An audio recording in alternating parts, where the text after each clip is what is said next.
8:40 de la tarde, 7:40 en las Islas Canarias, y vamos con nuestra sección económica de los jueves. Juan Ramón Rayo, profesor de la Universidad Francisco Marroquín, muy buenas tardes. ¿Qué tal? Buenas tardes. Hasta que tratemos de localizar a Domingo Soriano, que también estará con nosotros esta tarde. Vamos, en Rayo, si te parece, a comentar en primer lugar, porque no nos dio tiempo por el día de la sección, a comentar los datos de paro y afiliación a la Seguridad Social. España destruye empleo por primera vez en un mes de julio, y el paro que ha subido en 3.200 personas. El paro ha repuntado, es cierto, pero quizá, Rayo, lo más preocupante sea que se ha producido la primera caída de la afiliación en un mes de julio de la serie histórica en los últimos 20 años. Ya nos llamaban la atención las declaraciones tanto del ministro Escrivá como de la ministra Yolanda Díaz hace una semana, anticipándose de alguna forma a lo que podía suceder en un mes como es el de julio, ¿no?, en el que tradicionalmente pues se registran excelentes datos de empleo, porque es el inicio de la temporada alta turística. Hombre, además lo decía Domingo, cuando un ministro, pudiendo presumir, se pone la venda antes de la herida, pues ya nos hace sospechar que la cosa igual no va a ir muy bien. Rayo, vamos con esta primera valoración de los datos de paro, y ahora saludamos a Domingo, que ya le tenemos por aquí. Sí, efectivamente, como dices, y como decíamos en la última tertulia, las declaraciones de la ministra de Trabajo en Radio Nacional de España pues eran llamativas, porque fue a una entrevista masaje, digámoslo así, para celebrar exultantemente los buenos datos, que también dijimos en este programa, que eran buenos datos de la EPA del segundo trimestre del año. Sí. Y prácticamente cada frase que decía, son muy buenos datos, son unos datos extraordinarios, llegó a decir, iban acompañados de pero quiero hacer un llamamiento a la prudencia, porque estamos viendo que las cosas a partir de la segunda mitad del mes no están yendo tan bien. Bueno, y efectivamente no han sido buenos datos. Han sido los peores datos en un mes de julio de toda la serie histórica de afiliación a la Seguridad Social. Y claro, esto en otro contexto, pues podríamos simplemente atribuirlo a factores estacionales, como el ministro Escrivá está intentando hacer ahora mismo, que se adelantaron, como ha cambiado la modalidad de contratación en España, fijos discontinuos, no temporales, pues se adelantaron contrataciones fijas discontinuas que antes serían temporales a junio, y por tanto en julio ya no se les ha vuelto a contratar como temporal. Y bueno, esto puede tener su influencia, pero cuando nos encontramos en un momento económico global tan complicado como el que estamos, cuando además, también lo mencionábamos la semana pasada, los datos adelantados de actividad industrial que tenemos son muy malos, incluso esos datos ya apuntan que está habiendo destrucción de empleo industrial, que se produzca este cambio tan brusco en la tendencia, porque no es que, hayamos retrocedido un poquito, no, es que se desploma la contratación. Incluso si lo medimos de manera desestacionalizada, como nos pide el ministro que lo midamos, con la desestacionalización del ministerio, porque BBVA Research ha desestacionalizado y le sale que se han destruido 25.000 empleos. Pero bueno, con la desestacionalización del ministerio aún se crea algo de empleo de afiliación a la Seguridad Social en julio, pero claro, está muy por debajo de otros meses de julio pasados o de la media de los últimos, ya no en julio, sino la media desestacionalizada, porque ahí sí se puede comparar, de los últimos meses. Entonces, incluso con serie desestacionalizada algo ha pasado, algo raro ha pasado. Y claro, que pase algo raro en un momento económico tan complicado, cuando te están diciendo que las cosas no van bien, pues como mínimo hay que tener la mosca detrás de la oreja. Si además la explicación del gobierno fuera cierta de que, se han trasladado a junio contratos que se hacían en julio, pues lo lógico, entiendo, es que esa pauta la viéramos durante, de manera más o menos uniforme en julio, pero es que lo que se nos ha dicho es que hasta el 15 de julio las cosas iban más o menos bien, sí, y a partir del 15 de julio se han torcido mucho. Entonces, todo esto, y además también la actitud del gobierno, que hay que mirar con otros ojos los datos. Con otras lentes, dijo Pedro Sánchez, eso es. Eso es. Yolanda Díaz en la entrevista no solo dijo que los de julio iban a ser malos, sino que también serían malos los de agosto, los de septiembre, los de octubre. Todo esto creo, Calviño hablando o no descartando ya la posibilidad de recesión, y si entramos en recesión no vamos a crear empleo, eso es evidente. Creo que todo esto, tanto la actitud política como el contexto económico, sugieren que este dato no es un dato más, sino que puede ser un punto de inflexión en el buen comportamiento que había tenido el mercado laboral español desde el fin de la pandemia. Domingo, muy buenas tardes. Hola, ¿qué tal? No sé con qué lentes ves tú estos datos de paro y de afiliación a la Seguridad Social. Sí, con las mismas y con mucho miedo. No, claro, a ver, el gobierno hay dos factores muy importantes. La primera es el primero es ese cambio de tendencia tan brusco, decía Juan Ramón ahora, que es verdad que llama la atención. Yo no recuerdo muchas situaciones en las que se haya visto casi ese movimiento, ¿no? De mes a mes, es difícil de explicar. Y efectivamente ese adelanto de que esto lo normal es que continúa en el fin del verano y en el otoño.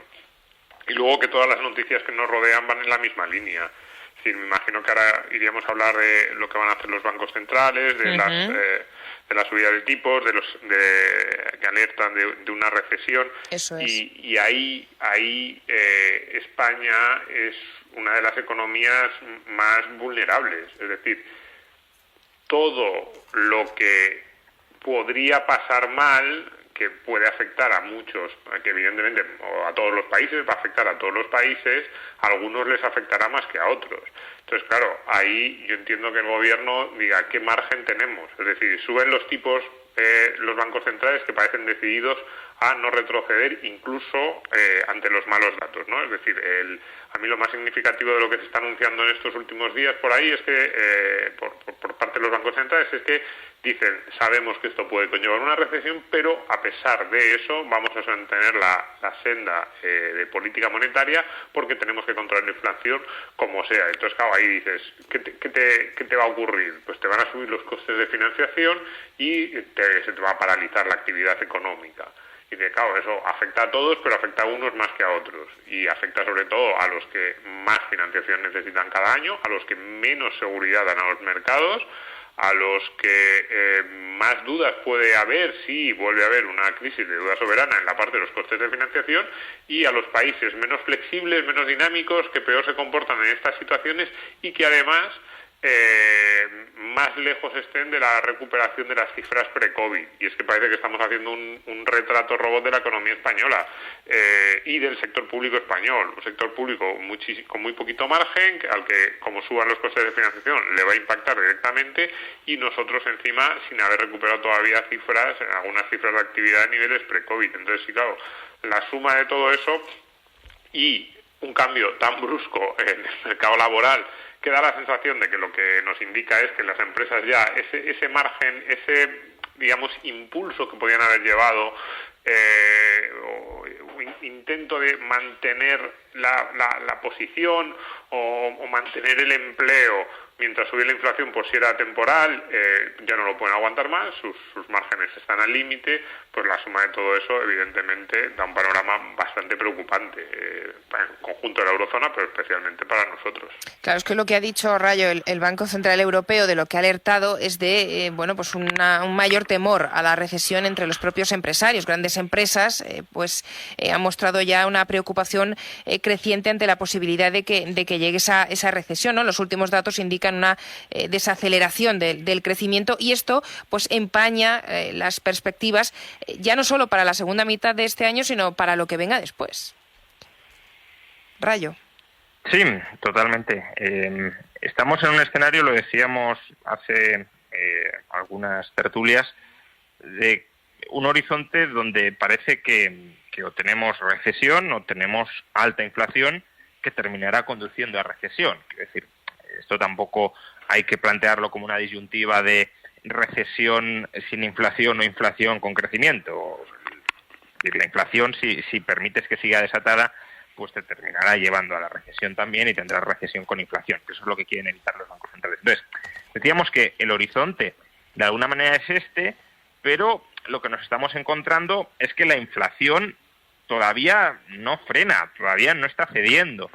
El Banco de Inglaterra, por ejemplo, hoy ha subido tipos de interés, los más altos, el nivel más alto desde el año 2008, es decir, desde antes desde el inicio de la anterior crisis financiera, y los ha subido porque dice que espera que la inflación se dispare al 13% en Inglaterra a lo largo de este año. Los ha subido en 50 puntos, por dar el dato. Los ha subido, decía, en 50 puntos el Banco de Inglaterra. Eso es, 50 puntos hasta el 1,75% y ya digo, lo suben porque consideran que la inflación sigue descontrolada, y sigue descontrolada a unos niveles históricos. No es que se te haya descontrolado al 4%, al 5%, es que se te está yendo, dice el Banco de Inglaterra, al 13%.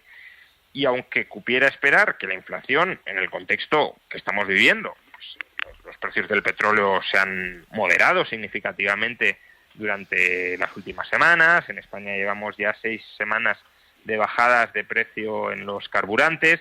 El precio de la electricidad no se está disparando, o sea, sigue disparado, pero que no está reacelerándose. Muchas commodities de materias primas alimentarias también están bajando de precio. El precio del trigo, por ejemplo, está más barato que antes de la invasión de Ucrania. En ese contexto parecería que los precios tienen que empezar a bajar, pero no están bajando, con lo cual vamos... Si esto es así, si hay una resistencia a que bajen los precios, y bajar no es que pasen del 13 al 10 o al 8, es que en no muchos años tengamos anclado el 2%, que es el objetivo que buscan los bancos centrales. Si eso no sucede, pues puede que vayamos por la senda que estaba apuntando Domingo, que es una senda que yo considero posible, pero que también hay que descartar la falta de credibilidad que en todo esto tienen los bancos centrales, ¿no? Y es, si llega una recesión y la inflación sigue alta, los bancos centrales seguirán subiendo agresivamente tipos de interés para combatir la inflación, o empezarán a bajarlos para combatir la recesión.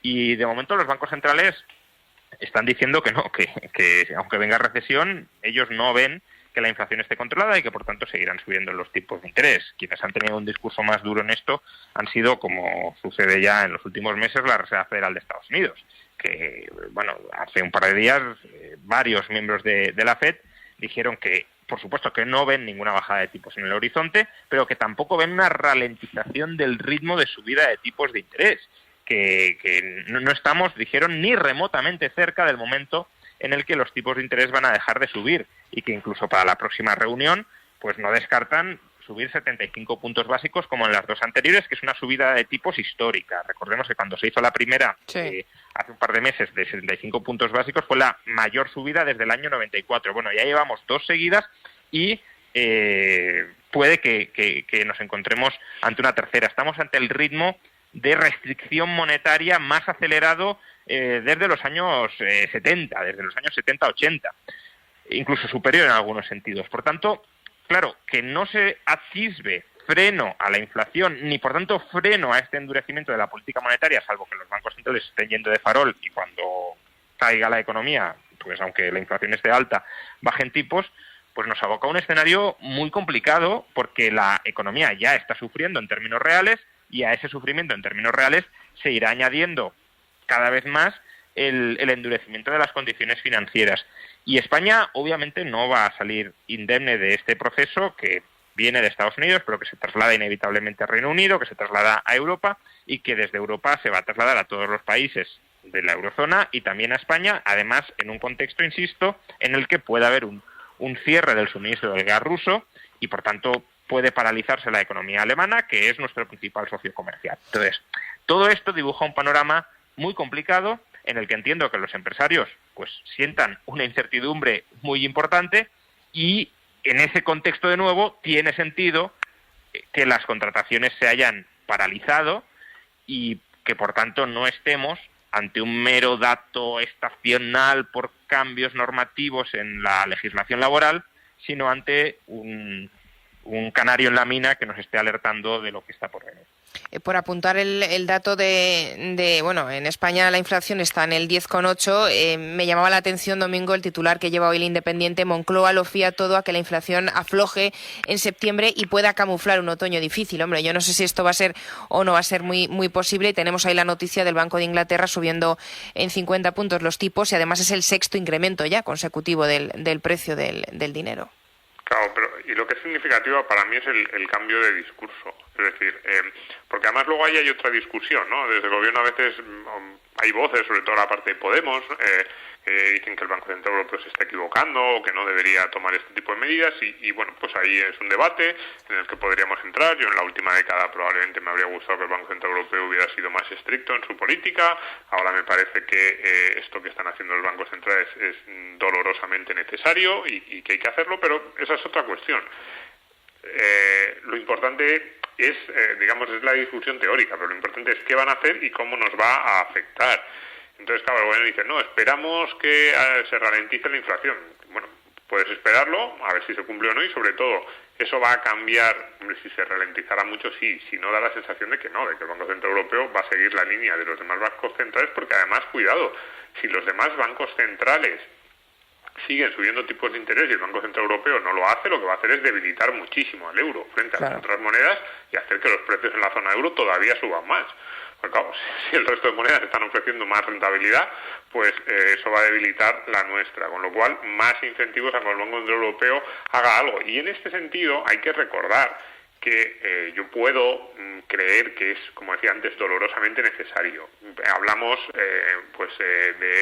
estaba diciendo ahora Juan Ramón, desde los finales de los 70, principios de los 80 no veíamos algo así. Es verdad, se está citando mucho la política que siguió Paul Volcker en la Reserva Federal, en el inicio del mandato de Ronald Reagan, o el final del mandato de Jimmy Carter, inicio de Ronald Reagan, y cómo contuvieron una inflación que estaba disparada en Estados Unidos. Pero cuidado, no hay que olvidar que todo aquello, si es verdad, funcionó. Yo creo que se hizo lo que se tenía que hacer, pero funcionó generando unos años muy complicados en Estados Unidos. Sí. Es decir, el PIB en Estados Unidos en el año 80 y en el año 82 cayó. En el año 82 cayó casi un 2%. En la economía americana, que además es una economía bastante dinámica, bastante flexible y que es capaz de amoldarse a situaciones muy complejas. Entonces, y generó una tensión en la última mitad de la década de los 70 y principios de los años 80. Fueron años muy complejos desde el punto de vista social, político. Ya hemos visto lo que pasó en Europa entre el año 2008 y 2012, incluso en Grecia podríamos irnos más allá hasta 2015. Las repercusiones de todo tipo, también políticas, institucionales, es decir, veamos qué es lo que está ocurriendo y sepamos que que no es solo una cuestión económica, que también, pero las consecuencias,